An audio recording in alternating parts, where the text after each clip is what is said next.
Hi, I'm Lori, and today we're doing a video in my interview series where we talk to people about their weight loss journey. Today we have with us Felicia, who is a GLP-1 user, and she is also a content creator. So we're going to talk all about that. I want to remind everybody that I am not a healthcare provider. My guest is not a healthcare provider. We're talking about what works for us and if you are planning on a weight loss journey, I strongly suggest that you talk to your healthcare provider. All of Felicia's information will be linked down below in the description. If you find this useful, please smash that like and subscribe button, and then go over to Felicia's channel and like and subscribe. It really does help. It keeps content like this coming. With that all being said, Felicia, why don't you tell us a little something about yourself? Oh, well, I'm 33 years old. I've been on Zepbound since November 5th of 2024, and I have lost now over 100 pounds. Um, Wow. Thank you. I lost 20 pounds before I started Zepbound, and on Zepbound, I think it's 90 pounds, but in total, I think it's like 110 now. So, yeah. Okay, great. So have you always been on Zepbound or have you used compounded or any other types of GLP-1s? I've always been on the name brands that bound. Thank goodness. My gosh, my heart goes out to everybody who's struggling to get what they need. I take it that you get it on insurance? Yeah, Huh, you're lucky. I Uh, know. so what was your aha moment that made you try a GLP-1 medication? My aha moment was when I did start losing on my own, and somewhere in October of 2024, I had gotten really, really sick due to the fact that I was not breathing when I was sleeping. And I knew I had sleep apnea probably for a long time. I just didn't, at that stage, I wasn't ready to take care of myself. So when I did go to the doctor, my doctor was like, girl, it's your weight. Like, I'm not going to lie to you. We've been telling you to go to weight management for years. And now it's getting to the point where, you're not breathing at all. You're telling us that your husband is like shaking you awake because you're just like, and when she told me that sleep apnea does not only affect your heart, but it can also lead to like brain damage, I didn't know why I had such bad brain fog for so long. And that was really my aha moment of like, okay, I need to get this together because I can't afford to have something going on with my brain. I have two kids with autism and they need me to be in their life for a very long time beyond what, normal kids have to be in their lives. So I was like, okay, girl, if you're going to do this, do this. So when I did go to weight loss management, I love my doctor. Oh my gosh. He was just like, look, my dad's actually on Manjaro and he's been on his Manjaro journey for 2 years. And I was like, look, I have seen Manjaro work, but I'm not a type 2 diabetic. So I don't know what to do because I don't, I'm not, I was too scared to go through the weight loss surgery and just the complications of surgery in general. I've had too many complications to other surgeries. So I was like, that's the only thing that I know that I've seen work. And my mother, when she was alive, she was on Ozempic, but Hmm. she had an allergic reaction to Ozempic. And I was like, look, I don't know if I'm going to be allergic to Ozempic. And they did the testing. I had to go to like an immunologist, and it turns out I had that same allergy. And so I was like, I can't do Wegovy, and I don't have type 2 diabetes. And he was like, girl, have you heard of Zep Bound? And I was like, no. He just like, let me get you this dose, 2.5, and let's see how you do. And I was like, is it really that easy? And he's like, no, you're going to have to work for it, but Hmm. here you go. And it has changed my life. My gosh. And yeah, no, it's been great ever since then. Do you want to elaborate a little more on how it changed your life? Oh my gosh. I mean, not only did it change physically, like I can physically actively be in my loved ones' lives and my children's lives. I can go out, I can go and breathe when I'm at the park and not feel like, I'm chasing after my kids and I'm just like huffing and puffing. And it's scary because my kids don't have that like self-awareness of like, they call it sense of self. So I have to be able to run to the street if my kids are like running off, and I can't Mhm. just call their name. They don't really respond to their names. So just doing that alone and having to be like a mom that they could be safe, they could be sound, being able to take care of my dad. My dad's 74. And fun fact, he has never given himself his shot. And I give him his shot every single week like clockwork. And it's changed too because I did not know a lot about the medication. And poor guy, he has been doing this journey, just taking his meds like his doctor told him, and had no idea about protein, had no idea about strength training. And as soon as I learned it, I was like, oh, dad, we need to do this. We need to get on it. Like, it's so much more than just taking the shot. Sorry. And I've been a better wife. I don't feel like I'm secluded in the house where I just was so afraid to go outside because of people staring at you. My highest weight was 345 pounds, and that's a Mhm. lot of weight to carry along with you to for people to see. Like a lot of people, you know, the things that they struggle with is always internally. When you're obese, people could see your struggle as soon as the second they see you. And it's such a troubling thing to go through when somebody can see you and judge you and be like, oh, you just eat too much, and not knowing that there's so much more going on with that. And then losing 100 pounds, the internal factor of thinking that losing this weight is going to be the answer, it is beyond that. You come with more things coming on, the loose skin, the not recognizing yourself when you look at yourself in the mirror. I know me personally, I spend a lot of years not looking at myself in the mirror. So now that I do look at myself in the mirror, I have to remind myself, like, this is you. Like, I don't recognize myself. And I'm doing that internal work. There's a lot of internal work with losing a, a substantial amount of weight, especially in a rapid weight loss. Our brains haven't caught up to what we actually look Mhm. like.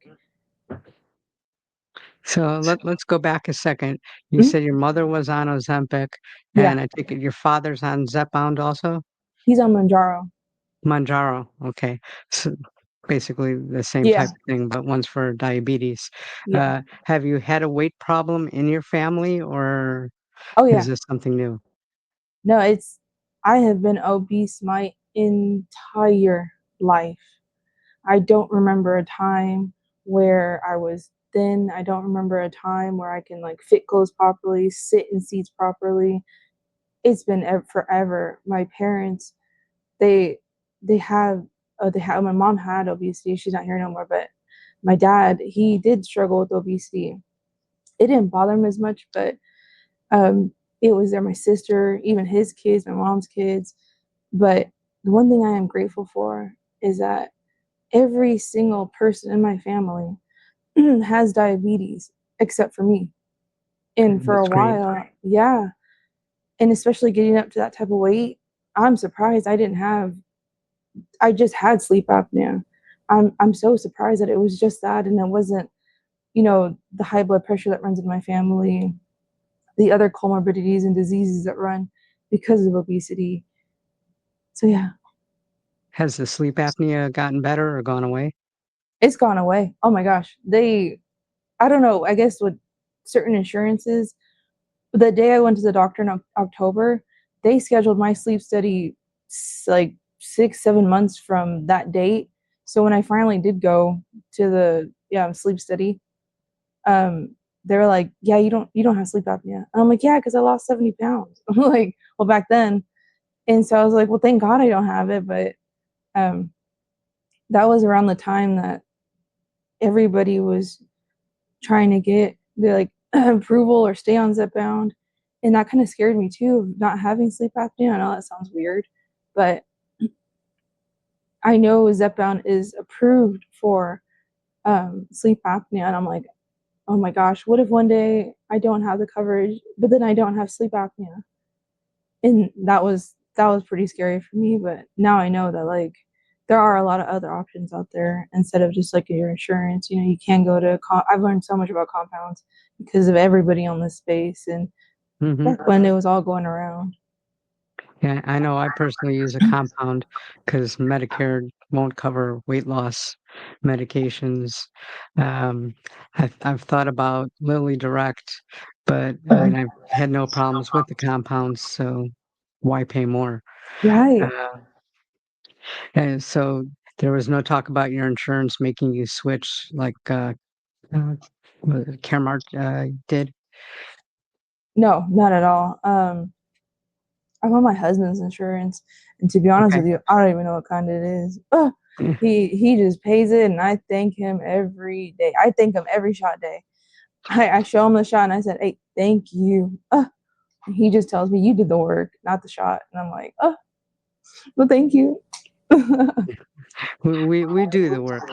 Yeah, Let's not kid anybody. It's not a magic bullet. You don't just take it I and pounds, flow off of you. right. So, what kind of diets have you tried in the past? Ooh, girl. Sorry. Um, Weight Watchers, South Beach diet, cabbage soup diet, egg diet. I was vegetarian for 2 years. I was vegan for a year. I I tried keto, and I think that was the hardest diet out of all of them. I thought the vegan diet was actually gonna be hard, but the keto, I love carbs. I'm not gonna lie to you. Mhm. I have the most amount of weight that I lost and I kept off was 60 pounds, and I was doing Zumba 7 days a week. I was dancing my heart out until I didn't understand like counting calories. I didn't understand that like protein, the way I do now, fiber, carb, it all matters. If you're gonna do that much cardio, you need some carbs. I was just starving Mhm. myself and dancing twice a day, not realizing I was starting to get dizzy. At a point of time towards the end of Zumba, I was actually starting to like faint. And I was like, oh, it's working. I'm getting skinny. Oh my gosh, no. Please, please, if you're out there, over exercising is not it. You have to have that beautiful balance of nourishing your body and also, getting within like enough cardio and of course strength training. The deal with strength training, I had no clue. It is changed my life for real. So yeah. A- Absolutely. I love my strength training along with my cardio. Uh, Now, you mentioned that you like carbs. Do you have any food that's off limits, or do you just eat anything, but Ooh, within reason? I'm I'm very strict on what I eat now. And it's because before Zepbound, my obesity was like we all experience food noise. If you haven't, bless you. But a lot of us, the medicine's life changing because of the food noise being gone. Mhm. I always tell people I had food riot. It was bad. Oh my gosh. Every single second, like there's people that say that like I can't take another bite on my GLP-1. I can't eat another bite. I would eat until I was viciously Mhm. full. Like what that full feeling that you get from any GLP-1 that you're on, if you do experience that appetite suppression, um, that was my normal day. I would always push past that. And since I don't trust myself on my eating habits, on because I can out eat this medicine today. I'm on 7.5. And today I can out eat it no problem, but I choose not to. I count my calories, I weigh my food, and I do this because mentally it's good for me. I know it's triggering for some people, or some people can't handle that type Mhm. of regimen, but I don't trust myself. And it's because I know what I'm capable of. I always joke with people that, like, I would have been on my 600-pound life, but that is true. I know that in my heart, that's where I was going because you could not stop me when it came to food. You just couldn't do it. And as much as the people in my life would try to like intervene and stuff, they also knew that's the only thing that was making me happy. That was the only thing that was on my mind 24/7. Like my husband does not deal with obesity at all. Oh my gosh, bless him, but like he never understood what it really meant that like I was a foodie, and that's a cute way to put it, but like I was Mhm. obsessed almost to like the addiction side of it. Like that was me. I couldn't stop thinking about it. So yeah, I am strict on what I eat now, and it helps me to weigh and track. And I have my Fitness Pal, and I have like, calendars I put my food in, and meal prepping, meal preparation and stuff like that. It's just taken like food off my mind, because with Zepbound, I found the dose that I don't care about food anymore. And I never thought that was going to come out of my mouth. I never thought I was going to be able to say that. I just don't care about it. And since I don't care about it, now I got to find things that are like, okay, you don't care about food, but we still need to get your protein. We still need to get Mhm. your fiber. We still need to get, as much hydration as you need. Like, you need to do this. So being on that schedule, oh, it has helped. With all that being said, do you worry about maintenance and how you're going to handle that? Oh yeah. Yeah, maintenance is like the maintenance game for the people in maintenance. Oh my gosh. It's like, I mean, when I look at maintenance videos, it's always like this like scale of like, okay, do I do this, or am I going to track today, or am I going to just kind of wing it, or you know, taking my doses in different days, or like an extended time. Like, it's a whole nother ball game than just Mhm. losing weight. Oh my gosh, I commend you. Oh, I commend you. It is a whole different journey. And when I get there, at least I know that people like you and people who put out their maintenance videos really do help us. There is so many different ways to lose weight, but to maintain it, we need that information, because some people who are struggling to even get down 10 pounds, 20 pounds, when they do finally reach that goal, it's sad that a lot of us will get lost and not know what to do. But the videos you guys put out, oh, thank you. It's gonna help. Do you plan on being on this medication or a GLP-1 medication basically forever?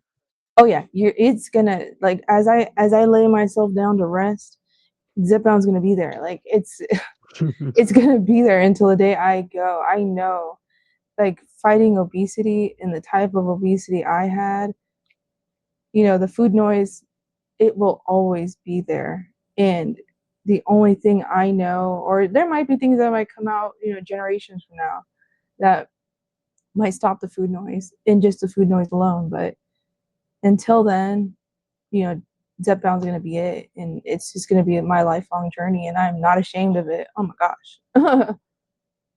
Has Zepbound played any role, excuse me, played any role in your mental health? Oh, so much. That's the part about losing all this weight that I didn't realize was gonna really hit as hard, is really looking in here, really understanding, why did I get to 345, and why am I really doing this? Because your family can be your motivation, your loved ones can be your motivation, but the dedication you have to give to yourself every single day, the days you just want to be human and not work out, the days where you're just like, let the appetite suppression just do what it's going to do. You have to push through that every single day. That willpower, that fire that you have to ignite it. And if it's, you have to do the mental work behind it. You know, I'm finally starting to, like, you know, go to self-help books and see a therapist to understand, because I was an emotional eater, and Hmm. emotional eaters are a lot more different than people who just love food. They just wanted to eat because they wanted to eat. And I have to untie my emotions when it comes to food now, and especially since I don't care about it. A lot of people fall into a bad depression because they're like, well, what do I have left? Like, that was my love. That was my everything, my best friend. Like, food was everything to me. You have to break that bond and find all that love that you had put into food. You have to find that within yourself. Finding self love has been the hardest journey. I always tell people, you know, the amount of weight that I've lost off my heart is something that scale could never measure. It really can never measure how much of the hurt and pain and all of what I had to look into myself did. So yeah, no, Zepbound has. When I tell you, it's changed my life. What does a day of food look like to you? Oh, I'm one of those people where I eat the same thing every day, and I love it. And I never thought I would, but so in the morning, I always have a protein shake and a protein bar because I never like breakfast food. Oh, I never like breakfast food for breakfast. I just didn't like eating breakfast. I'll eat it any time of the day, but like not for breakfast. So the protein shake, protein bar. For lunch, I have some type of green because I don't really love veggies, I'm not gonna lie. But I'll have some type of greens or and fruits, and then a Greek yogurt and a string cheese, or like some type of chicken grills. Like I have these little grilled chicken bites. And then for dinner is always steak and eggs. I just love steak and eggs. Like everyone in my house is tired of buying steak for me, but like that is what I want, and I've wanted it like this whole entire journey. And I enjoy dinner every night.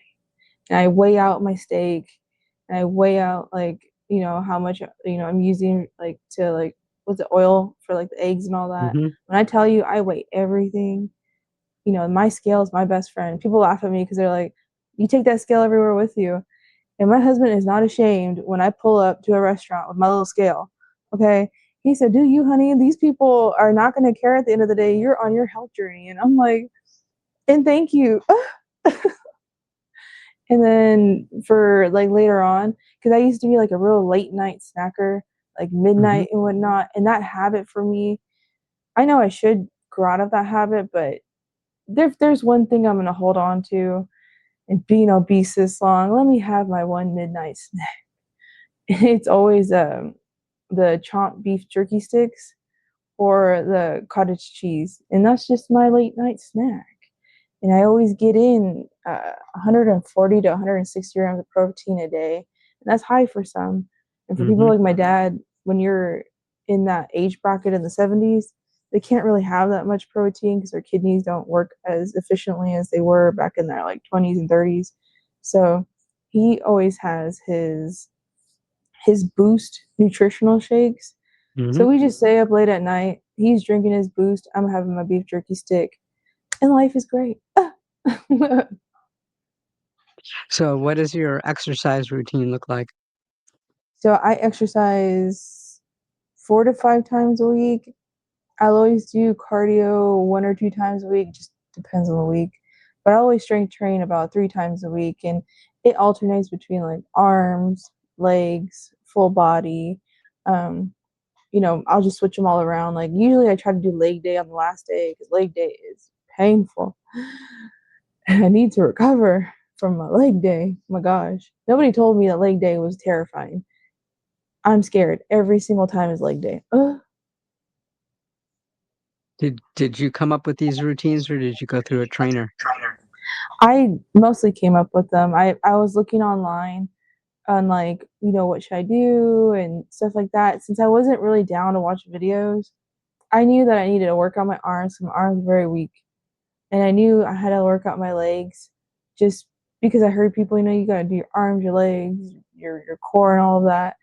And what I came across was these what are they called? Like science physical therapists, like sports scientists, there you go. And the sports scientist I was watching, I can't remember his name, I'm not gonna lie to you. He actually took trizepatide and he was like, I'm a bodybuilder and like, this is amazing. This is an amazing medication. Like I didn't realize I thought bodybuilders were kind of just like they put their nose down on big people, but they're down for everything. They're down for the shots. They're down for all of this. And a lot of them do take the medication and they teach you how to grow muscle like exactly where you want to grow your muscle. You want to grow your glutes. You want to grow your thighs, your calves, or your arms, or your core. So I started watching them a lot, and then I just kind of made my own routine. I would just go on Amazon and buy like a dumbbells or Mhm. kettlebells and um, like what is it, those thigh bands, and I just kind of made my own routine. And a lot of the things that you buy, like dumbbells, they come with like this chart, and when you look at the chart, it tells you like, hey, you should do this for this day. And I just use the chart. And if I want to grow something specific, I look at like those bodybuilders. And this is kind of a two-part question. Mhm. Do you take supplements? And have you tried supplements like creatine for muscle growth? Oh yeah, I take creatine. I take it every day, and I take it for the muscle recovery part. Before creatine, I felt like I couldn't move after working out. I was like, oh, my legs, my arms, my hands, everything was hurting. But then after creatine, it's scary when you're on the beginning of your weight loss journey and you're starting creatine because your weight goes up and it triggers something in you like, oh my God, my weight's going up and I can't do this and I need to lose this weight. Like, why am I gaining weight? But like, I gained 5 pounds when I first took creatine, and I had to realize that creatine only puts water in your muscles. So that's how much water was not hydrated in my muscles. And so I was like, oh, I need way more water, which is why I upped my water intake to a gallon a day. So I was like, oh, I'm just going to do this. Like, if I need water and that's what my solution is to all my sore muscles, that's incredible. I do take plenty of other supplements like collagen. I take my doctor was the one that was like, you should take a bariatric multivitamin because, you know, the way your gastro system is like slowed down. It's worked a lot for the patients that I've prescribed it to. So it might work for you and, get your levels back to where they need to be without having to put you on individual iron doses and B vitamin doses. So I did it and it's worked great for me. I don't have to take like energy supplements or other type of like calcium and all that. I'll take magnesium 10 in 1 and what's the other one I use? I take super enzymes because I don't have a gallbladder, and I've always taken that way before Zepbound. Have you had any side effects from the GLP-1s? I always tell people my strangest side effect is I never heard anybody else talk about it. So if anybody can explain it to me, because I have never experienced this before, Zepbound. And I know I don't want to put everything on the medicine, but I have very, very vivid dreams. And since the first shot I've day, actually heard of that. oh, thank you, because I feel alone out here with these dreams. I feel like I can just like actually explore my dreams, create, and just do whatever I love going to bed now. It's like it's just so fun for me to go to bed now because I can switch something on in my brain and I'm just like I can do whatever I want in my dreams now. And that's the weirdest side effect, but constipation is probably the number one. It really is the number one. I don't suffer with it as much now. I guess I probably got used to it, and the super enzymes really help. And I don't, like I said, I don't have a gallbladder, so things were already messed up. Internally, I have Mhm. GERD. I've had GERD since I was like 12, so like that's always been an issue. But I didn't know how bad I was going to get on Zepbound until my doctor was like, "Here, you need to take some Miralax." Miralax, oh my gosh, Mhm. for me, it has been amazing. So, and then the other side effect is I've only ever heard of one person talk about it, and it's sensitivity to touch in certain areas. I don't know what that is. It's like somewhere on my back. If you touch me there, I feel like a cat. I'm like, oh gosh, like, and it's only been that spot. So that's the only thing. Do you have a favorite injection spot? You rotate, have used them all? Oh, just the stomach. I have done arms, legs, and stomach. The arms and the thighs, water. It feels like I injected water. I feel like I've wasted it.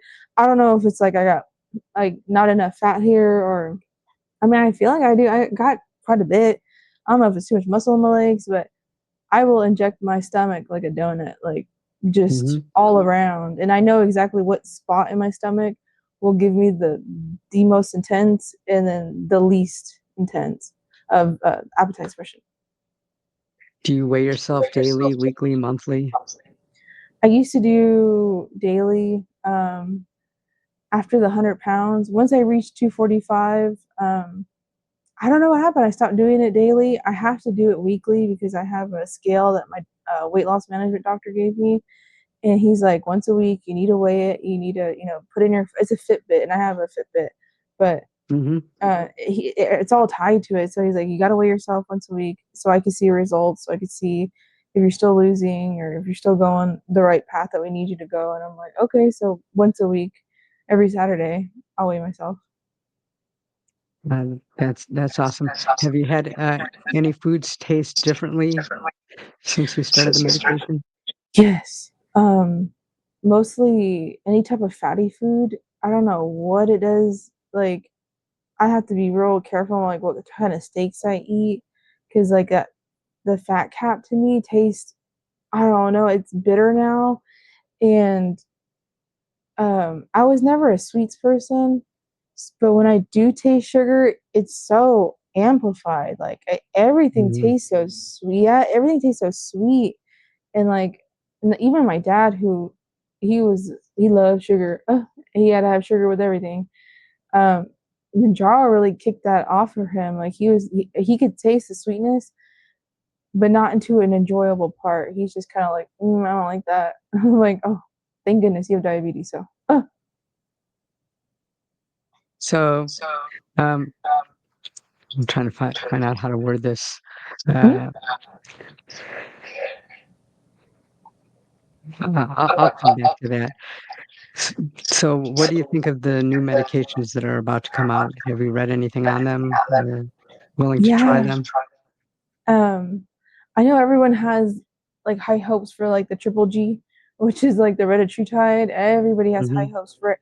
I hear things about, how that is really going to change our lives, having that triple agonist.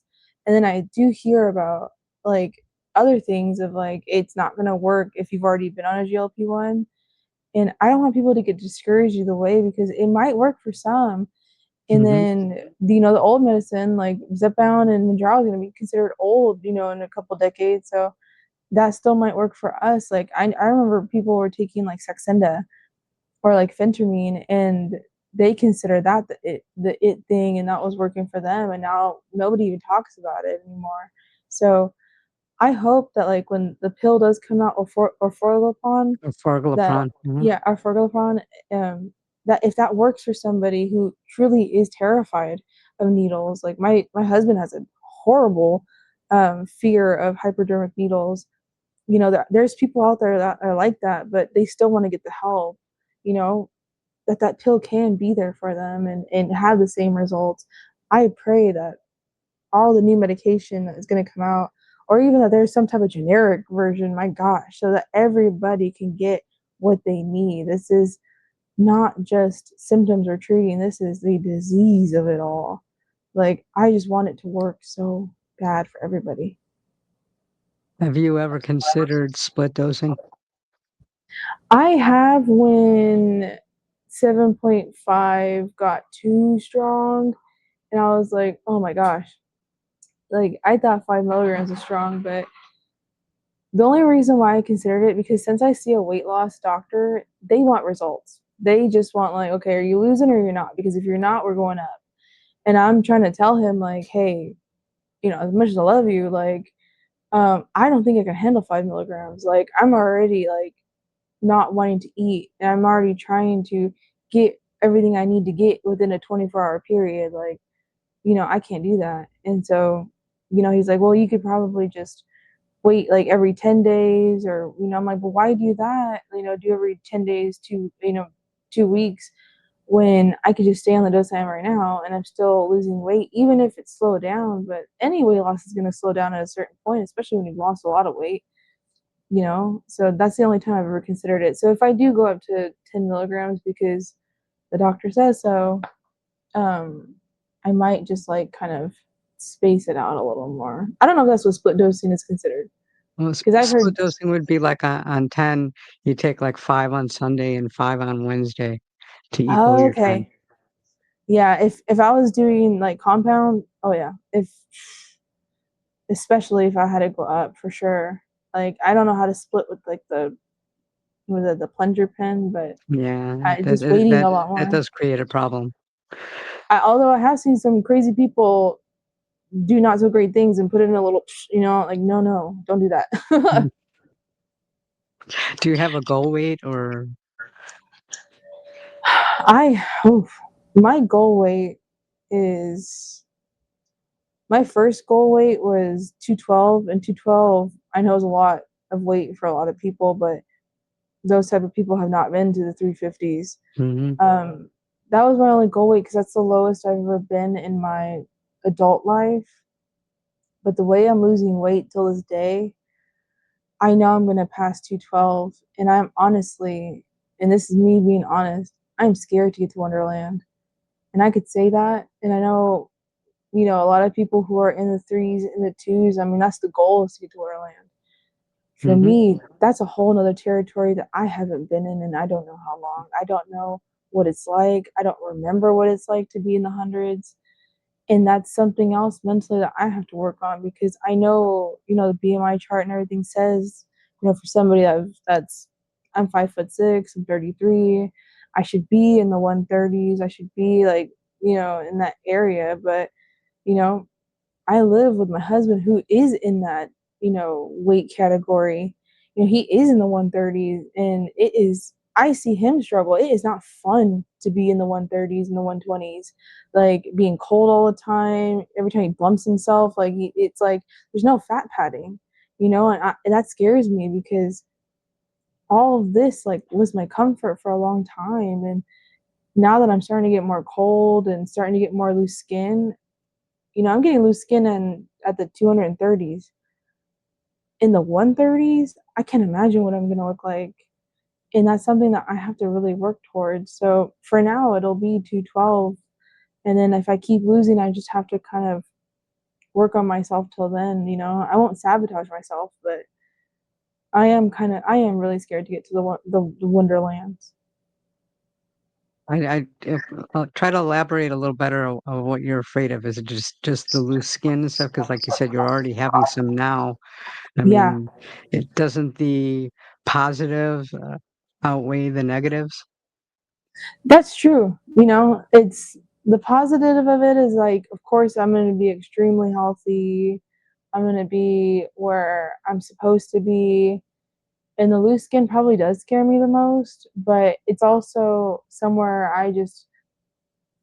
it's like the unknown to me. Like, I don't know, I don't remember what it's like to be in the 100s, and like to be back there is something that I have to work on, to be like, look, it's a brand new you, it's a whole new you. And yeah, you might come with a lot of loose skin, and I'm very proud of my loose skin, because Hmm. I did that. Nobody else did that for me but me. That I'm getting this off of me. But I think it's just being in the realm of the 100s is somewhere so unknown to me. And I know that sounds weird, but when you've been in the twos and the threes your entire life, Hmm. being in the ones is kind of just like, it's nervous yet exciting at the same time. But my nerves are getting the best of me. Yeah. What are you trying to do, or what would you plan on doing to get you over this fear? I would have to do a lot of reflection, just really, like, what do they call it? Like, when you talk to yourself in the mirror and you really like Hmm. get in tune with you, like, and it's almost like an exposure therapy, where you have to look at yourself. You have to, like, see that where you are right now, you may not recognize yourself now, and you're definitely not going to recognize yourself in the 100s. But get to be proud of who you are today, and we're still doing this. Your body still wants to lose weight. I'm not going to stop my body from losing weight. Whatever comes off of me, is that it was destined to come off of me, because I say, we're not just losing this weight, we're getting rid of it for good. Like, it's going to leave you. And like, I always go through these periods of like every 20 pounds of like grieving my old self. I Hmm. grieved myself in the 340s, the 320s, the 300. Like, I've done that through my journey, of where like I'll just tell myself like, thank you for getting me where I am today, but I don't want to be you anymore, and this is a part of me I'm letting go. And I think that's going to be the hardest once I hit Wonderland, because the 200s have kept me safe and happy for so long. It's getting rid of of like feels like a generation to me of weight. And that's going to be the hardest part to grieve. We don't love to grieve, but I choose to grieve in a positive way. So that's what I probably have to do. Maybe hold a little mini funeral for my 200-pound self in a beautiful way. Have you talked to your weight management doctor about this, or? Yeah, no, and he just tells me like, I love the way he talks to me. He's just like, girl, I know the 200s have kept you happy and healthy, but we need to move past this, girl. You need to get it going. And I'm like, okay, I'll do it. Like, no, I'll do it. Let's talk a little bit about your channel. Tell me what made you start a YouTube channel. Ooh. I've been a supporter for so long. I've been all up in the lives. I've been all up in the comments. I have really made friends with people here. Like people know Hmm. my phone number, people know my address now. Like we made real friends, and them talking to me for so long, they're like, you should tell your story, or even if you don't want to tell your story, like, you're so sweet. Like you should just put that one video out there. And I was always like, man, if I upload, it's gonna be once a month. Like, who's gonna watch that? And they're like, you're gonna like it a lot more than you think you do. And Hmm. people deserve to hear your story. People deserve to hear this. So there I go, all nervous. I made my first video and I was shaking, and I did it. And I was like, you know what? It's not that bad. Like it is bad. I mean, it's nerve-wracking to know that most people make a YouTube channel and they don't have a community, and like nobody, they don't really know anybody, so they could just put out whatever they want. I had quite a bit of people like excited for my channel, looking for my channel, and I was like, oh, Hmm. I'm so nervous.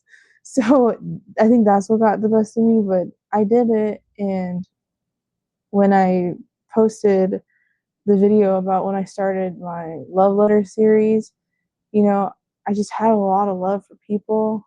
And there's so much in this community that, we congratulate each other on our non-scale victories, on our scaled victories, on our life victories. And there's only so many emojis you could type that's like confetti, confetti, that, and there's so many people that I connected to on a really deep and personal level that I was like, you know what? I need to do something to where I can really, give my love to them. And that's when my husband was like a love letter. And I was like, oh, yeah, like a love letter. Like I can write you a love letter. And since the first love letter I ever did, I was overwhelmed with the amount of love that was shown back to me when I was just really, I always just pour my heart out to anybody I pick out that box. And it's been beautiful. It's been vulnerable. It's been amazing. I didn't think I could ever cry on camera, but now, like at every video, I'm crying at the end of the camera. But when you pour your heart out to somebody that maybe never felt seen or never felt that type of love, or maybe have felt that type of love but didn't know that somebody else was feeling that type of way, it's beautiful. It's just beautiful to witness. I'm just in love with love at the end of the day, and this community really is that. It's the love, because we are losing way more than weight. We are losing so, like, our fears, we are losing the things that held us back, we are losing everything. And it is beautiful, and it's beautiful that this medication out of nowhere just did this for us. We are relating to each other. I feel like I've held so many people's hands, and we were all the same child, we were all the same teenager, we were all the same mothers and adults. We never even knew each other, and now we do. So I'm happy to give that opportunity to like just show my love to people in a way that it's just, I don't know, it's beautiful. Ah.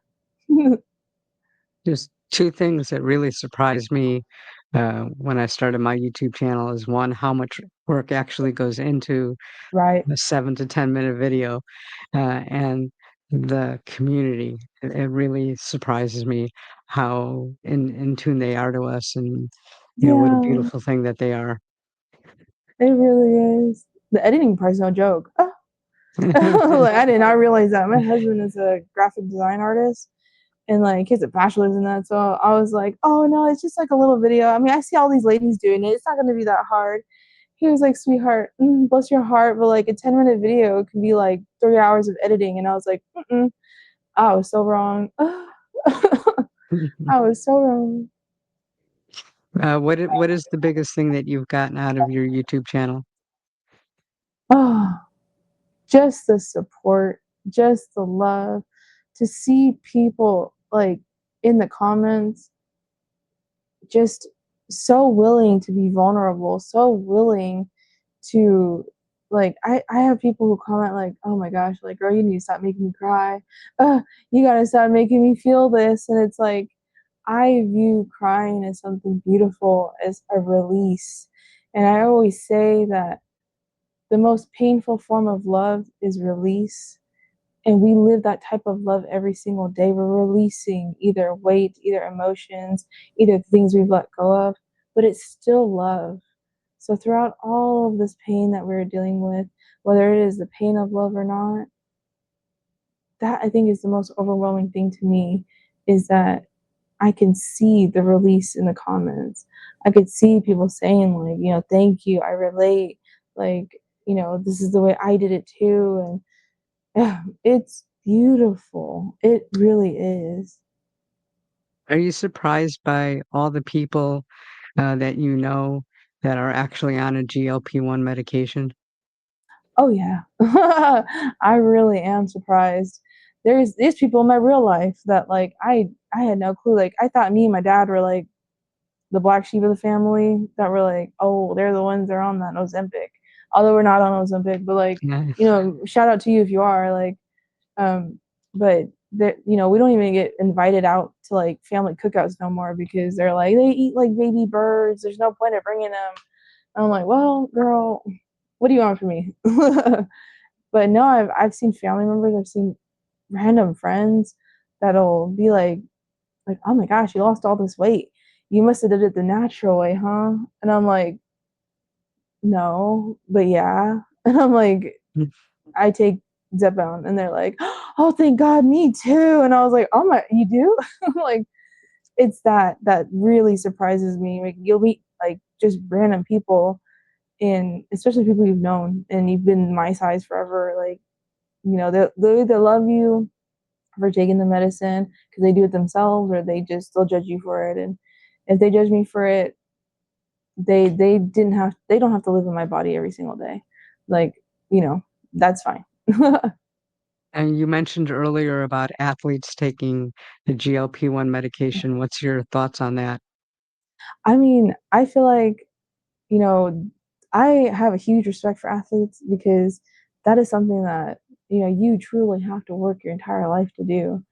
And so if a GLP-1 is what you got to do, girl, or sir, then you know what I mean? Like, you are representing more than just Mhm. yourself. You're representing a team. If you go to the Olympics, our country, like, if that's what it takes, that's what it takes. Like, it's no, like, I mean, I'm not saying like it's no different from creatine, but like, if that's what you need to do, I know I needed to do it, and I'm not no athlete, but I think it's wonderful. What do you think could be done to erase this stigma against heavier people? I think it'll take a lot of time, which is unfortunate. Like, I know the stigma behind a lot of different things always takes time. Like my dad always tells me that, because he's a baby boomer. Like being born in the 50s, he's seen it all viruses, all presidents, all very important people stand up or fall beneath the world. Like, but he always tells me that like time is what's going to be that factor of people will finally see, because obesity is such an alarming rate that you can't ignore it anymore. And the reason why we can't ignore these GLP-1s that are popping in our face every 5 seconds, that don't even, people who don't even have obesity are probably tired of seeing, is that the obesity is so rampant, not just here, but around the world. And we finally have the help for it. And it's not advertised the best way, I won't lie, but it is an option. And, if you are scared to take it, I understand, but there is so much testimony just on this channel alone. like Mhm. just on anywhere, that how much has changed our lives, and we wouldn't be up here today. Like I Right. was a stay-at-home mom, like I had no business being on the internet, like, and then Zepbound came, and then now I'm just like, I'm the biggest cheerleader for it. Just recently, Southwest Airlines has said that they are going to start charging heavier people for 2 seats if Oh, they don't good find Lord. themselves fitting in one comfortably. And if you don't self-declare it, they're going to charge you at the gate. And if there isn't a second seat, you're just canceled. What do you think about this policy? That is horrible. Oh my God. And that breaks my heart because I have been that person that had to have 2 seats. I went to go visit my sister who lives right way across the United States when my daughter was a baby, and I didn't have, me plus all the luggage and the baby. Like, I couldn't imagine if they're like, oh, you can't go home, or you can't do that because, you're too big. It's just like, people can't even see their loved ones. People can't even see the people that they want. Like, me and my sister are across the United States. I'm in California, she's in New Jersey. The That kind of car ride, days. A train, days. Like I don't even know if there's a train that can go through all that. Like that would take days for me to go see somebody I love. That is horrid. I am so sorry for the people. I mean, if it does go through, or if it has gone through, Mhm. go somewhere else, please. Oh my gosh. Absolutely. So, what would you tell somebody just thinking about the medication or just starting? What would be your advice? My advice would be, if you are considering it, it will change your life in ways that you could never imagine. It'll give you so many blessings. And if you're scared, we understand. Find the support here. Find it anywhere you can, because I promise you, taking all the weight off, it will come off not only physically, but emotionally. And if you need somebody that can hold your hand through it, find the community. Truly find the Mhm. community. And all your fears, anxieties, that's what we're here for. We can help you through all of it. You know, the community has really saved us from ourselves in a lot of ways. And of course, speak to your doctor and, get some type of medical advice. But when you feel like you need more than professional advice, sorry, and you need a friend that has been there in the journey, find us. Like, yeah. Any final words or thoughts? Oh no, I always say at the end of my video, like, thank you for anybody for being here. Like, time is precious, time is valuable, time is everything. And I always am honored for anybody who's willing to spend their time with me. And that goes for you, Lori. Thank Mm. you for spending the time with me. Thank you. Oh my gosh. I enjoy sharing people's journeys and hope that it helps. And I want to remind everybody that all of Felicia's information will be linked down below in the description. Again, please smash that subscribe button. Like 70% of you aren't subscribed. Just smash it. It Oh, really does help. Like, yes. comment. This all helps all of us and it helps bring us content like this. So again, Felicia, I want to thank you. It was very gracious of you to do this. Yes. And with that, we're out.